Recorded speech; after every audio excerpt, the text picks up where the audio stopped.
ఎంతోమంది మరణము తర్వాత జీవితం గురించి ఎన్నెన్నో ఆలోచనలు కలిగి ఉంటారు. కొంతమంది పరలోకము మరియు నరకము ఒక అపోహ అని, వట్టి కథలు అని అంటారు. అయితే మరికొందరు మరణము తర్వాత జీవితము ఉందని నమ్ముతారు. అయితే ఒక విషయాన్ని ఆలోచించాలి. అప్పటి వరకు మాట్లాడి, ప్రేమించి, బాధపడి ఎన్నో భావోద్వేగాలు చూపించిన మానవుడు మరణించగానే మట్టి ముద్దలాగా, ఒక బొమ్మలాగా అయిపోతాడు. ఎందుకు? చనిపోవడానికి ముందు మరియు చనిపోయిన తర్వాత మనిషిలో వచ్చే మార్పేంటి? ఈ విషయాన్నే బైబిల్ ఎంతో స్పష్టంగా వివరిస్తుంది. దేవుడు మానవుని మట్టితో తయారు చేసి జీవవాయువును ఊదగా నరుడు జీవాత్మ ఆయను అని చెప్తుంది. అంటే మనిషిలో దేవుని ఆత్మ ఉంది. ఈ ఆత్మ మనిషి ఎన్నో భావోద్వేగాలు కలిగి ఉండేలా చేస్తుంది.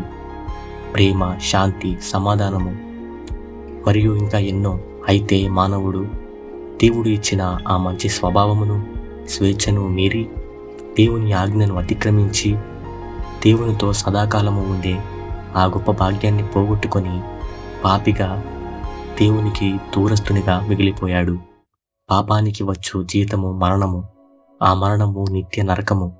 అక్కడ అగ్నిగుండములో పడవేయబడినది ఏదైనా సరే యుగయుగాలు కాలుతూ ఆ వేదనను, ఆ నరకాన్ని అనుభవించాల్సిందే.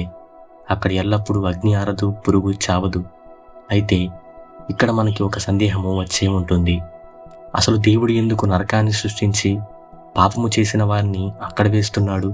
ఈ విషయం గురించి కూడా బైబిల్ స్పష్టతని ఇస్తుంది.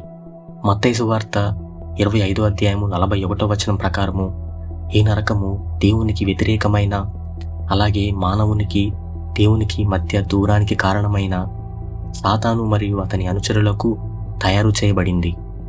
అయితే దేవుడు ప్రేమ కలిగిన దేవుడు కనుక మనలను విడిచిపెట్టలేదు. మనలను ఆ ఘోరమైన నరకం నుండి విడిపించాలని ఆయన చేత ఎంతో ప్రేమగా చేయబడిన మానవుడు నశించిపోవడము ఇష్టం లేక ఆయనే శరీరాన్ని ధరించుకొని ఈ లోకానికి దిగివచ్చాడు. ఆయనే ప్రభువైన యేసుక్రీస్తు. ఆయన సర్వమానవుల పాపముల నిమిత్తమై ఈ లోకానికి దిగివచ్చి పాపములను ఆయన మీద వేసుకొని శిలువ మరణము పొంది అందరి పాపములకు ఆయనే ప్రాయశ్చిత్తము చేశాడు. ఇప్పుడు ఎవరైతే మన కొరకు మరణించిన ఆ యేసుని నమ్ముతారో వాళ్ళు ఆ నిత్య నరకం నుండి తప్పింపబడి ఆయన మన కొరకు నిర్మించిన మరొక స్థలము, అదే పరలోకమునకు వారసులవుతారు. ఇప్పుడు ఆయన చాయిస్ మన చేతిలోనే ఉంచాడు. ఆయనను నమ్మి పరలోకమునకు వెళ్ళడమా లేదా నమ్మకుండా నరకమునకు వెళ్ళడమా అనేది మన చేతిలోనే ఉంది.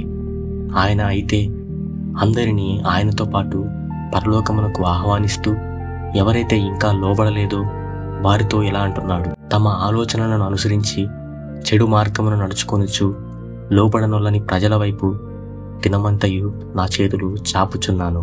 యెషయా గ్రంథము 65వ అధ్యాయము 2వ వచనము. Thank you.